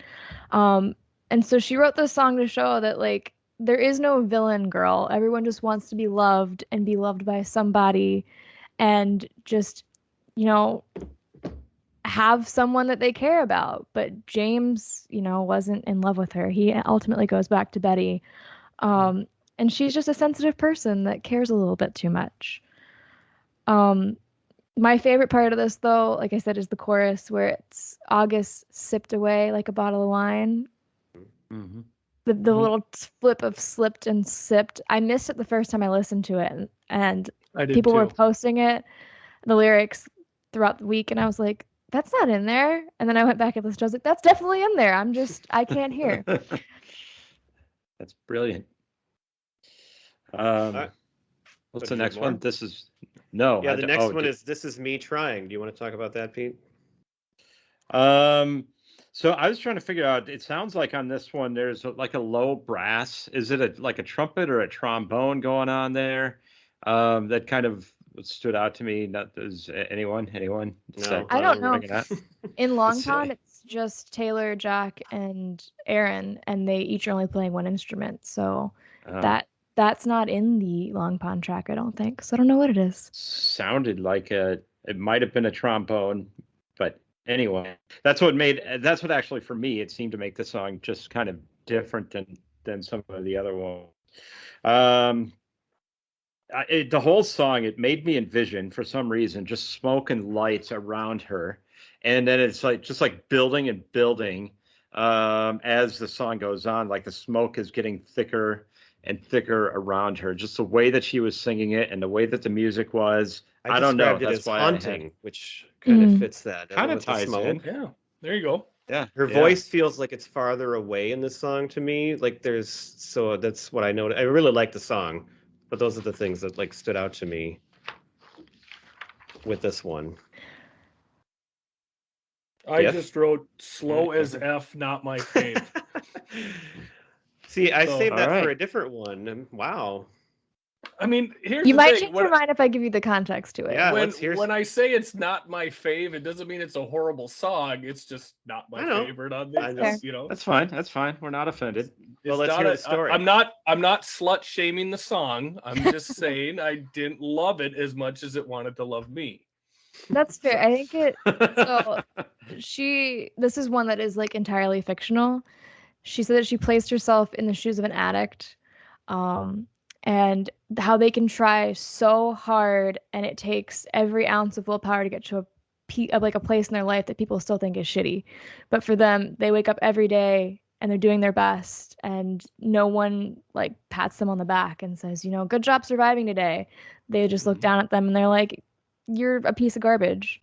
I know that feeling. But also the part that like attacks me personally is she says that, you know, a lot of people grow up in life and you're in school and you have lots of ways to excel academically in sports, and you've constantly got teachers patting you on the back and constantly having people tell you good job, and then you grow up and you graduate and you're thrown into adult life and no one tells you good job anymore. And then some people just can't handle that and it sucks. And maybe we should congratulate each other a little bit more. Good job, but- by the way. Thank you. But she has the one line that I was so ahead of the curve that the curve became a sphere. And it's like you're so smart and so used to excelling that when you don't get those pats on the back, you end up just back to the bottom where you started. And it's a never-ending cycle. And again, this whole album is some of her best lyrics, but this song specifically with the sphere line, and then they told me all my cages were mental, so I got wasted like all my potential. Very nice. Yeah, I like that song a lot. I think it's, you know, some, like you said, it's somebody taking fault for things that have gone bad, but they're doing all they can to atone for it, but maybe not getting credit for that. And yeah, so it hits me. I like that one. Number 10 is, this is the first. There's a few towards the end that I could do without. Pete, how long do I like my albums? 10 songs. 10 or 12. 12's fine. But she likes to make some long albums. So this one had 16 songs. Lover had, 18 songs? I think Reputation had 15 or 16 too. I don't know. So there's always a few that I would cut. And I don't know. I don't really have any notes on this one. I just thought it was slow and one of my least favorites. And it doesn't seem like a very upbeat topic either. So it's like, No, it is not an upbeat topic. yeah. That's So I would pass on this one. Well, this was my second word of the day song with Illicit. I thought you were going to say that. illicit. Yep. Yeah, I mean, it's a story about relationship built on lust, of course, and it just becomes cheaper and cheaper. I preferred Sammy Kershaw's version. Queen of My Third-rate Double Wide romance. Trailer.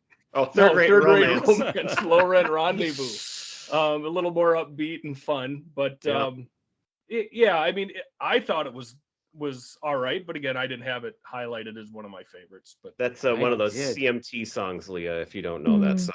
I don't know that song From actually. back in our day, back in 1994, 93, and 94, that era, that would be our CMT era, probably before you were born. Probably, considering I don't know if you guys want to know, but I was born in '93. Well, there you go. wow. I put that Yeah. together when you said you were 3 years older than Swift. So the I age of T Swift. Like, god dang, yeah, she's way younger than we are. I did have Illicit Affairs as one of my bolded favorite songs on the album. Wow. So I don't know, it just stood out to me, like the visuals that she throws in it. You know, you can really picture the scene, and it's very seductive. It was great. Okay. And in a parking lot, the perfume, etc. Also, she calls out that this is where she wants to be viewed as an adult. Is that playing into the storyline a little bit there? I don't know. You tell me. But I don't really Go have a lot on. of notes on this one, other than she Okay. says it's not autobiographical. This is one of those things that was inspired by watching movies, and you know, it's a pretty common Okay. thing in Okay. movies where there's an affair. Sure. But I mean, the "Don't call me kid, don't call me baby." That's very likely. Like, stop treating me like I'm still the 13-year-old who wrote Tim McGraw. I'm now a 31-year-old woman. Please treat me as such. Exactly. Anything else on this song? I do love No. her vocals on Oh, this sorry. track.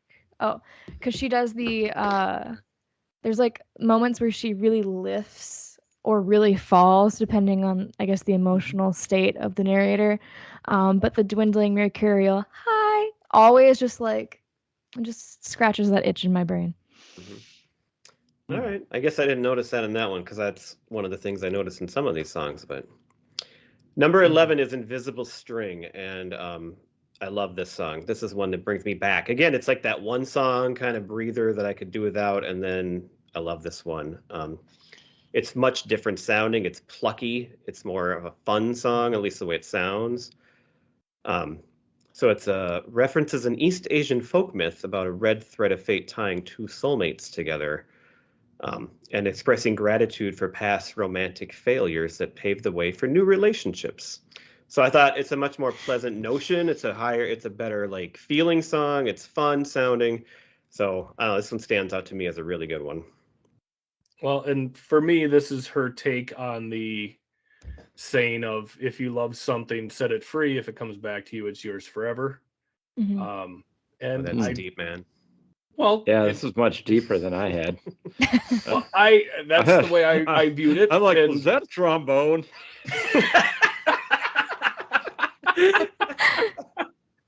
So I mean, it's a very again a very nice song. I enjoyed this one. I don't have it on my faves list, but I enjoyed it. I thought it had a very nice message to it, and yeah.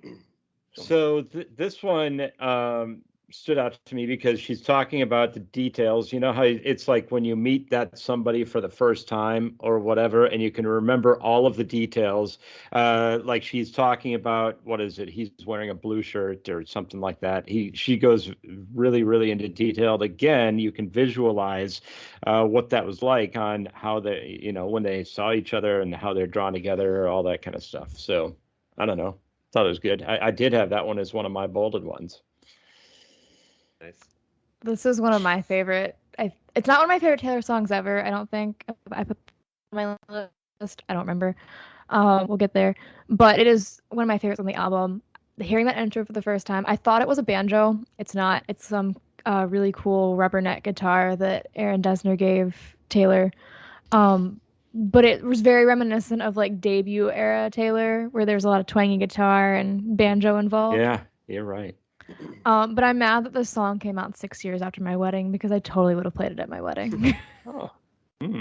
Because you have those things like when you start dating someone, and like when I started dating my husband, I've always loved basset hounds, and he had a basset hound, and I was like, what are the chances of this happening? I really don't like them anymore because they're very gross, slobbery dogs, but I thought I did. But it's like weird small things that you have in common with the person that you love, and it's all about her and Joe and the things like bad was the blood of the song in the cab on your first trip to LA, which is actually true. Like Joe's first trip to LA, before he'd even met Taylor, Bad Blood was playing when he landed and got in his taxi. So it's like these tiny little things that pull the two of them together are very cute. And I love that the lyrics are obviously great, like on all these, but I love that there's just the sentence structure. I'm an English teacher, and I just love how the way she words it, it's so cool with the starting with the color and then going into the description. Yeah. I like that. You like the interesting word usements she structures? Yes, is that right? Exactly. All right. Anything else on that one? No. All right. Now we come to Mad Woman. I like this one a lot too. Terrifying, very scary. Gifford, you go first. So as a novice Taylor fan, this to me is her callback to her previous albums. She's a woman been done wrong, and she's going to rave about it. And we have naughty words in this one again. Oh yeah, good usages. Yes, yeah, that was very interesting. I just wrote down, seems like she dates the wrong guys again, so again, but that's coming from a novice listener of Taylor's music, and Leah is nodding, and she's going to tell me why that is an incorrect assessment. This one's also about Scooter, her manager. Oh, the manager. Yeah. She doesn't exactly come out and say that again, but if you read between the lines, especially the women like hunting witches too, during doing your dirtiest work for you, it's obvious that wanting me dead has really brought you two together. This is like total Swiftie conspiracy theory because this is neither confirmed nor denied. But during the 1989 era, she and Karlie Kloss were super close, like best friends. They had rooms in each other's houses when they would visit, the cities that the other one lived in. And it is believed that Carly is the one who told Scooter that she wanted to buy her masters, and that's why he put them up for sale without offering them to her. So it's like another instance of someone stabbing you in the back. And, girls are the meanest to other girls, especially girls that they were once friends with if that friend has wronged them. So like I said, that's total Swiftie conspiracyville, but the song fits, and especially that line about women like hunting witches too, doing your dirtiest deeds for you. And she says like the most rage-provoking thing about being a female is the gaslighting, because like people will look at us and be like, well, why do you feel that way? You're overreacting by feeling that way, which then just makes us angrier. Right. And so well, and I don't think it's just women. I wrote down that I could relate to that too, but I definitely, my wife has told me many times, certain things you can and cannot say, and so like I'll relate. But like, I love the line, every time you call me crazy, I get more crazy. What about that? And then you say I'm angry, I get more angry. And then it says you made her like that. So, and you poke the bear. I love that the lyrics in here are great, and I think that they're awesome. And I always thought this was more just like a general song, but you guys brought up much more specific, I guess, references that it's probably maybe about too. I mean, it can fit any situation. Folklore came out right as I was about to quit my job, and I definitely applied this to my boss several times. So, like, it fits the situation. Taking notes. Is this one of your bolded songs, Pete? It is not one of my bolded songs, but I thought it was good. The music was really good. It starts out kind of slow and smoky, and then it sort of builds up, and then it comes, she starts singing about the scorpion stings and all of the different, like, kind of vengeful visuals that she brings in this song. It's very theatrical, and I thought it was great. It hits where it needs to. As with all these songs, I just assumed that it was a Love Gone Bad song, that she was just mad. I mean, that's what you assume on these, but you're saying it's about her manager, which I don't doubt. I just never think of any of these songs in that perspective, and you don't unless you know the story. But that's what I thought. You're right. It applies to many situations. As a love song, if you don't know the context, which is the beauty of this whole album. Yeah, that's true. All right, we still have 4 songs to go here. This is where I turned off Long Pond, because I was like, I have got to go to bed. This album's too long. So Epiphany, to me, I like the song. It's someone who's hoping to find peace in their dreams despite living in a world of chaos, which is kind of like fitting with the times again, specifically. I think it's a really pretty song. It feels like it's the last track of an album. Like, it feels like this should be a closer. I'm glad it's not because of the next song, but I feel like this, wherever she finished it, to me, this could have been the last song, and it seemed like a fitting final song. So, yes. Somebody else go now. This is my word of the day song again. Yeah, Epiphany. I knew that you were going to go there with this song. So, to me, this is, more of an ode to veterans and healthcare workers, during the, healthcare workers during the pandemic. But, again, great lyrics. I don't have it as one of my faves, but still a very good song. Yeah, Pete? This song was just sort of, it didn't stand out one way or the other to me. It wasn't like, wow, this is a great song, and it wasn't a terrible song. I don't know. It just sort of blended in with the rest of them. So I don't have a lot else to say about this one. Did you hear any trombones in it?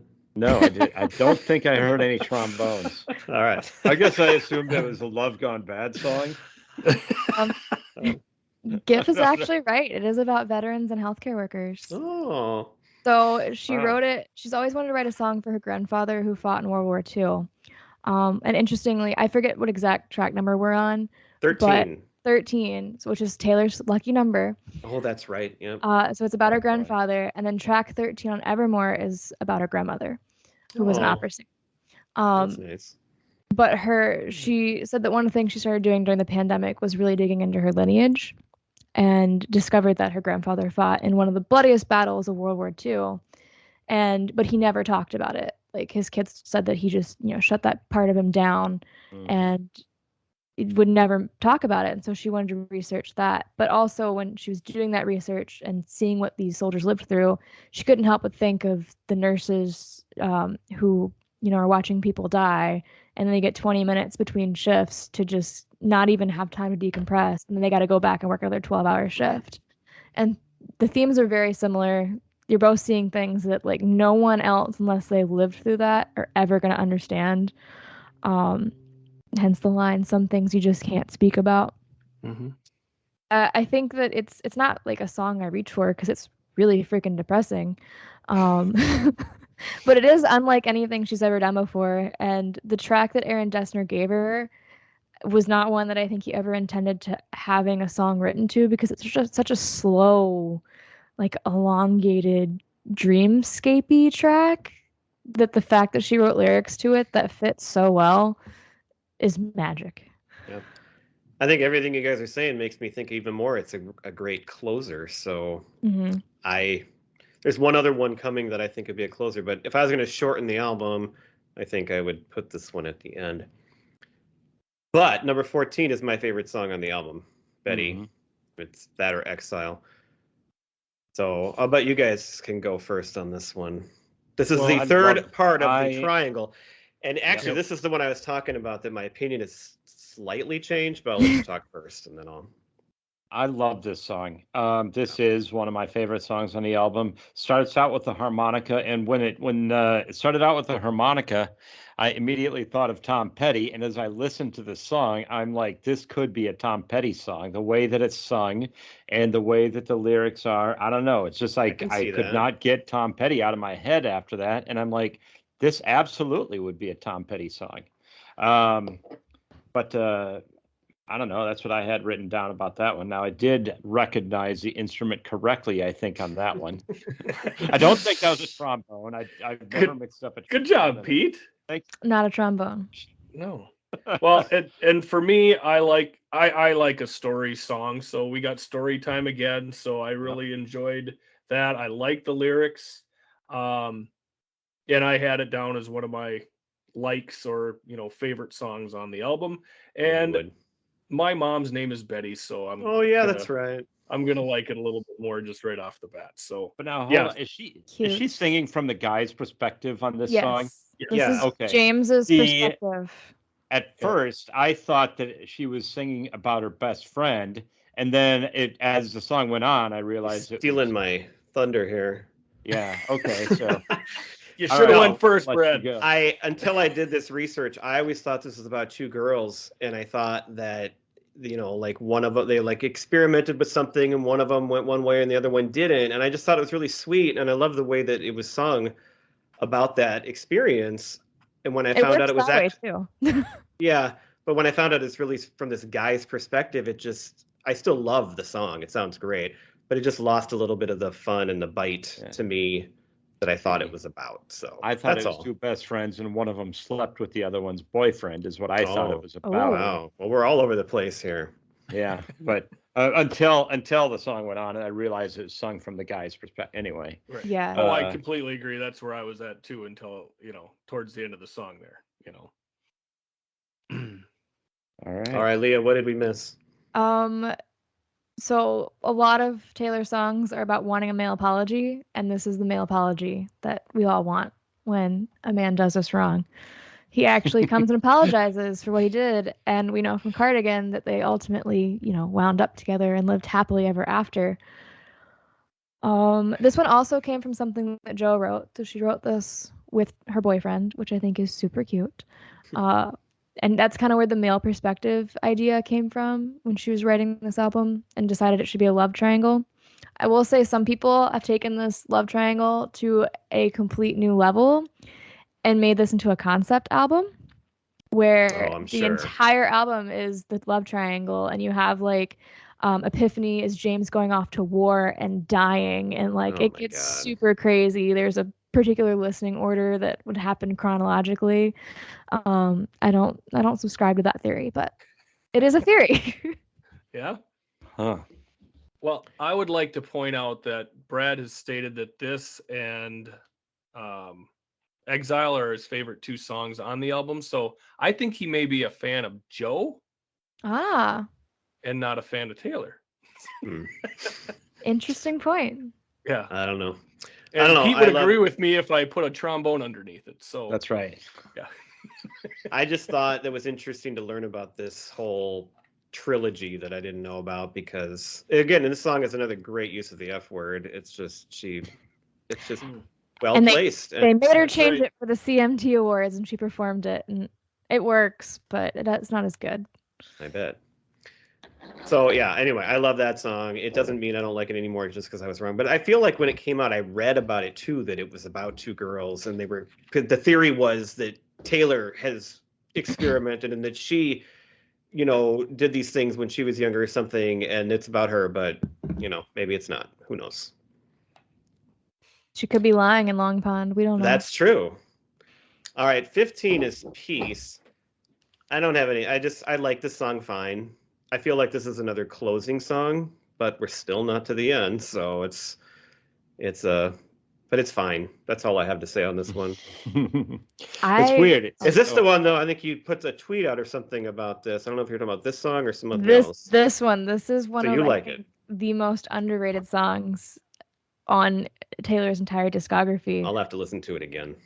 It might help if you watch like the intro into Long Pond. Some of these songs I did not like until I watched the Long Pond sessions and watched her perform them live with Aaron and Jack in the same room. What is that on? It's on Disney Plus. Okay. It is so good. After watching that, I think every album ever needs to come with just a little explanatory documentary of why the songs are written. It helps. I would love that. Yeah, I always It's so good. have thought that. I'm still bitter we don't have a Long Pond session for Evermore. Still mad about it. Yeah. I'm holding out for like the 2-year anniversary this year that we'll get it, but I don't know. But I did not like this song. I always skipped Peace and Hoax until I watched Long Pond. It's actually one of my, if you just stripped back and just did the instrumentals, I think it's one of the most peaceful, relaxing instrumentals on the album. And this, again, this is a personal album for her, even though she says it's not, because all of her past relationships before Joe have failed because they have to be in the spotlight all the time, and they have to deal with, she has to walk backwards out of her own apartment so the paparazzi doesn't take pictures of her if she doesn't want. She's stuffed herself into a suitcase before to avoid paparazzi. Like, that's not a normal thing to happen in a normal relationship. And I mean, not in my relationship. And when she and Joe started dating, it was in the middle of the whole Kanye West, she went blackout on social media. She got to have a normal relationship for the first time in her life. With paparazzi not following her around for like a good year, which is really hard to do. And so the song, the way that I read into it is, would you still be okay if like this sense of normalcy is gone? Because it's going to be gone eventually, and you're going to need to be okay with that, or we're not going to be okay. We're not going to last. Like, you got to know that this relationship will never be peaceful. Even if I stop making music right here, right now, like no one will ever leave me alone. Mm-hmm. Mm-hmm. See, and again, the lyrics on this one, just amazing. It's such a beautiful love story to another person, mm-hmm. and how much you will give to them. It's very pretty. I really like this song too. But your cat's eyes just came on the screen. I know. It's creepy. Scary. I had to kick her off for that. I do like that song a lot. I feel like I'm getting to the point here where it's just like they start to run together a little bit at the end, especially the slower ones. So I had written down, I thought it sounded like a space age helicopter on the intro with that weird kind of guitar sound that it started with. Trombone. I'm definitely going to have to re-listen to this one. Yeah, they made the trombone sound like a space age helicopter. Exactly, They were yeah. really good. Some serious editing. Mhm. But no, I thought it was good how it was like she was saying, "I'll give you everything, but I'll never give you peace. Give you anything you want, but that's the one thing I can't give you." That's what it spoke to me. Sounds like a Meatloaf song. I was going to say, is that what Meatloaf was talking about? Did she crack the Right. code? For love, That's but not right. Wow. Oh, that's good. I also thought too, this is where it's getting long, and I was like, all right, let's get this over with. Although the next one I liked, but anyway, we're going to go into it. Well, okay, go ahead then. Why don't you start off with Hoax? All right, everyone. Hoax. I did have This is the one last bolded song, as- finally. Yes. Well, there's a bonus track. Are we not going to talk about the bonus Oh, track? I don't have anything on that I one. didn't, No, I didn't listen to We that got to one. talk about the lake. you can tell us about it. But no, this one I did have bolded as one of my favorites. The piano just kind of hits you right away is what I had written down. No other sadness in the world will do but you is the lyric that stood out to me for whatever reason. I like how I just say it, for whatever reason. I don't know. It didn't really. I don't relate to any of this, but no, I don't know. Anyway, go on. So the one thing interesting I found about this one is that she wrote it at the same time as the one, and they're like bookend songs. They were the last two songs written for the album. So I mean that makes sense, but to me it's fine. I like it, but I'm just pretty spent here, and I would prefer it ending with either Epiphany or Peace as the last song. So I get through it, and it's pretty good, but I don't have anything new to think or say at that point anymore. Well, let me go next so Leah can, bring it home here and then dive right into our bonus.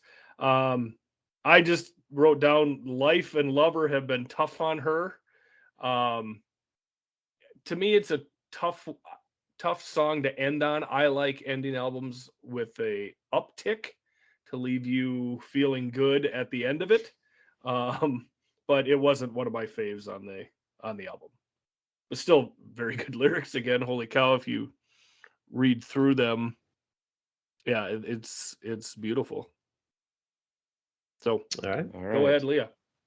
I don't have a lot on Hoax other than it was the ending track for about a week, and then we got the deluxe version also out of the blue because that's what we did in 2022 with Taylor. Right. And as a closing track, it does work because it kind of embodies all the themes of the whole album where, love hurts, emotions hurt, life hurts, we're all miserable because we're stuck at home.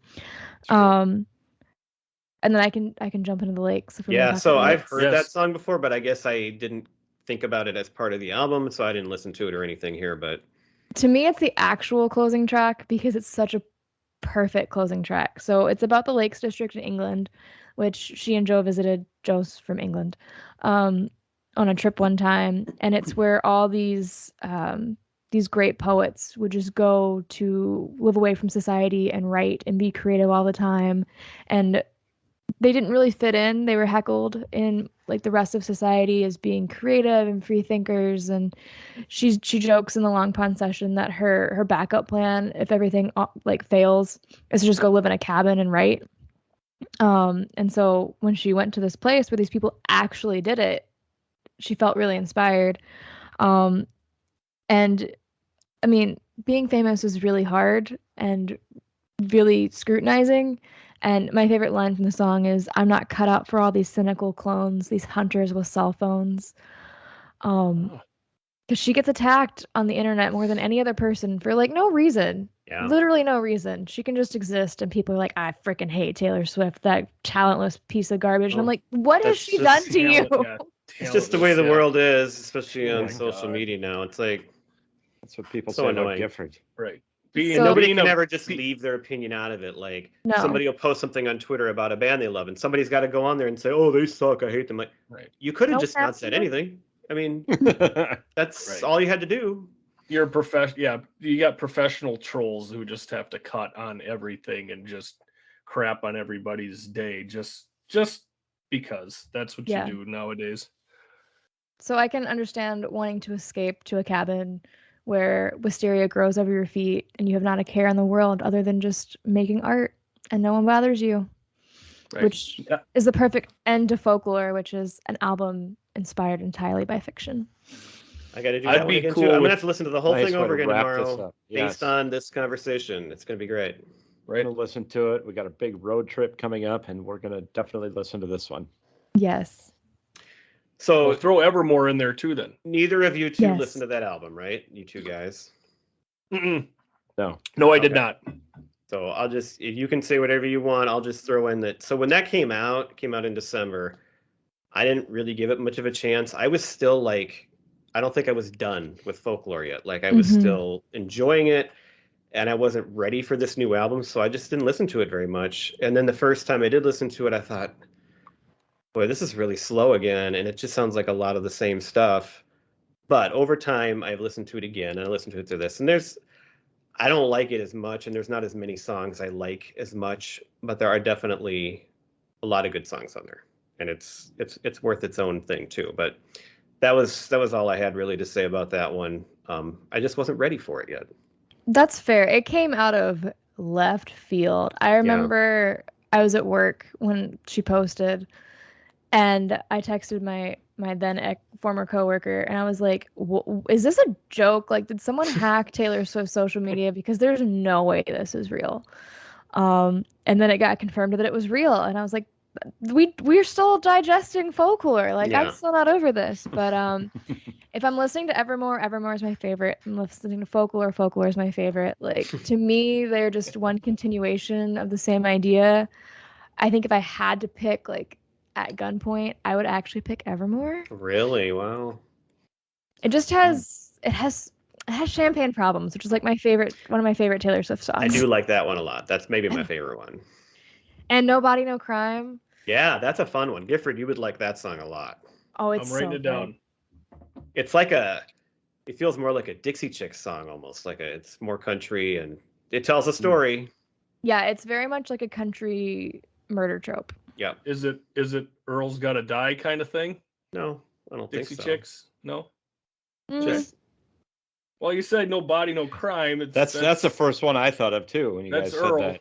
I don't know. I guess I'd have to listen to the lyrics over again, But also, it has the bonus tracks. As much as I love the Lakes, the two bonus tracks on Evermore are better than the Lakes, especially Right Where You Left Me. I'm obsessed with that song for no real reason. I just love it. like Pete, for whatever reason. Yeah, for whatever Yeah, reason. I just for listen to whatever. it like once a day for. I don't connect.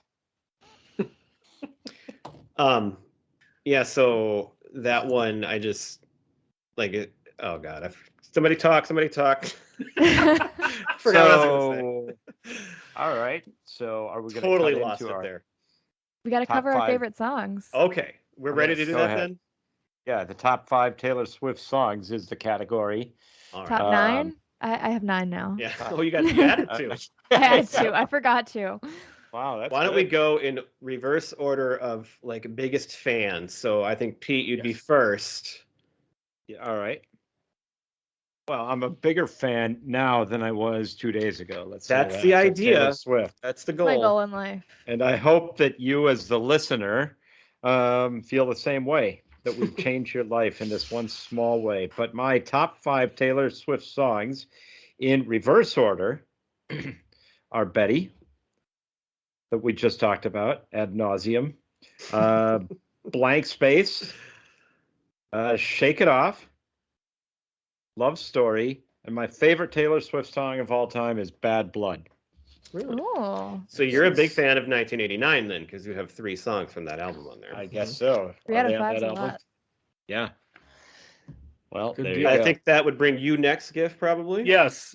I was surprised you didn't put me going first on that, but Well, thank you were a little more like ready to go here, I thought, with like, Okay. it just seemed like it. So my number 5 is Me. Number 4, You Belong With Me. Number 3, Look What You Made Me Do. Number 2 is 22, and that song I love because my wife always sang it as 42, because that Aw. was real close to her 42nd birthday. And number 1 is Shake It Off. 42nd birthday. That song's 10 years old. No. Oh, Yeah. Well, maybe she's maybe well, she Red was came singing out. it because she was 42 and she just liked playing that song. I When mean, she we're was not 30, that 42. old. Cornell's gonna kill me for me just saying that she's 52. All right, and then I'm probably next, and then that's good because we can let our guest finish it off here. Yes, wrap So it up. I did go through, and I went through the albums that I had, and just picked a couple songs that I liked. So I love "Speak Now." I love that song, and I love the song "Long Live." Those two stood out to me on that one. On Red, I got "State of Grace" and "22" were ones that I loved. On 1989, I got "Wildest Dreams" and "Blank Space." "Wildest Dreams" is one of my favorites. I'm surprised it didn't make my list, but it didn't. On Reputation, I do love "Ready for It." That was one that I loved right away because it was different. And on Lover, I have Lover and Miss Americana and The Heartbreak Prince, and London Boy is way fun too. So Yes. those are good ones.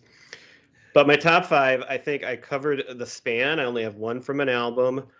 So number 5, I have Shake It Off, which when that came out was like, we listened to it just over and over and over again.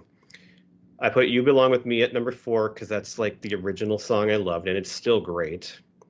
I put Betty at number 3. I really love that song. Number 2, You Need to Calm Down. That is one of my all-time favorite songs. It's so fun. And then my number 1 is Enchanted, Ooh. which I love that song. So that's where I'm at. Leah? Good list. I have 9 in no particular order because that would be way too hard. Oh, okay. So I have Paper Rings from Lover. Oh, that's fun too. I love Paper Rings. It's another song that I'm mad came out after my wedding because it's a perfect wedding song. Well, I told my wife if we ever like got married again, we would dance to Lover. So You have You could to. renew your vows. oh yeah, Yeah. that's what I said. Just for that one song, or find a new wife entirely, Brett.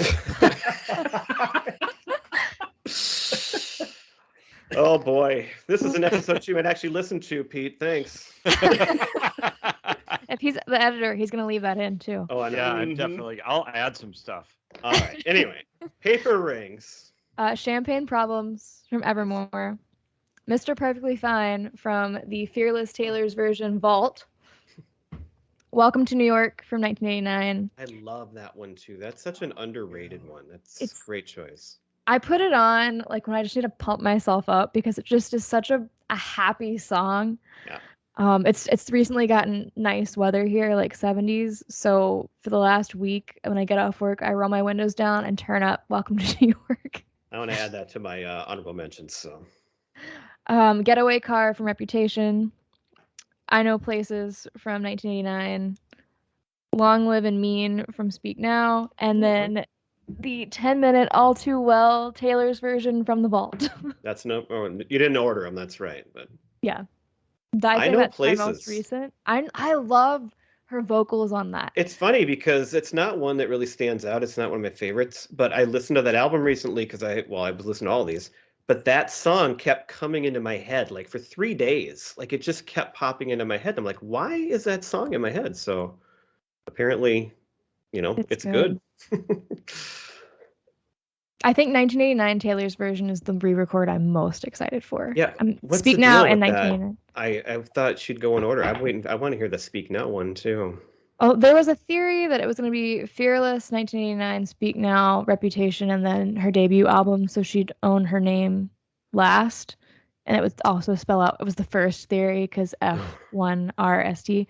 But I think 1989 has 2 active lawsuits against it because some guy is insistent that she stole the phrase "shake it off" from him. Not even the song, just the phrase Oh my God. in the lyrics. Come on. That's a phrase. It's just a thing. So that Right. has an active Yeah. lawsuit. And then rumor was we were getting Speak Now like last week, the announcement. Oh, really? But there is a TV company and their remote patent has one of those like Alexa things in it. And it's called the Speak Now speaker. And so the patent office has put the patent for Speak Now Taylor's version under further review to make sure there's not market confusion between a Oh my TV God. Oh, and an come album. So Oh, one of God. those two is going to come next. It's just a matter of which one's legal battles get cleared up first. So that concert I saw was 11 years ago now, but the song that I remember the most was Speak Now because she did it in like this almost like this 1950s or 60s like Motown kind of sound with these dancers and everything, and it's really cool live. I doubt she does that anymore now, but it was really awesome. Her next tour is going to be very interesting because Folklore and Evermore aren't like tour albums. No. Right. Yeah, I wouldn't think she'd play a whole lot of it. But people are going to want to hear it because it brought in a lot of new fans and it is her most recent work. So there's a lot of like theories of, will she bring back Loverfest that we got robbed of and Right. just start over there?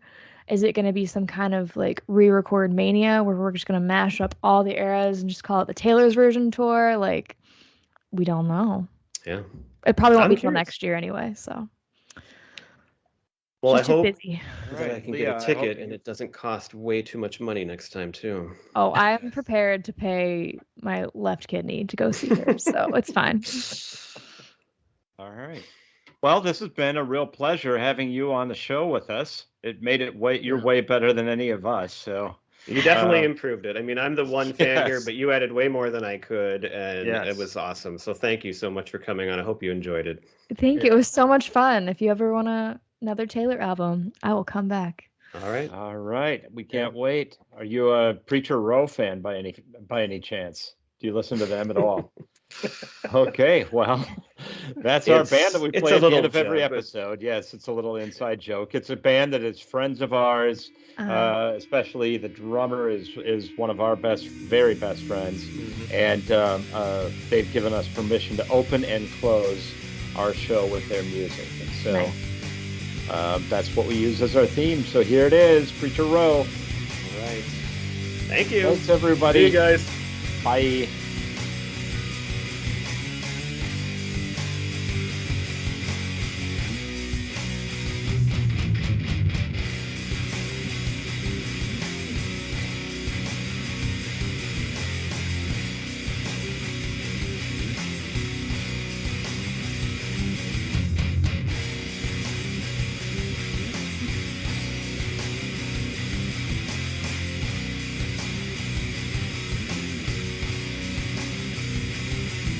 Standing on my own 2 feet.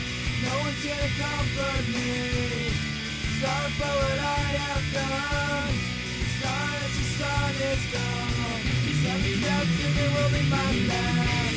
Hands tied, tell me on my back. Heart down and I look to you. I'm scared but there's nothing I can do.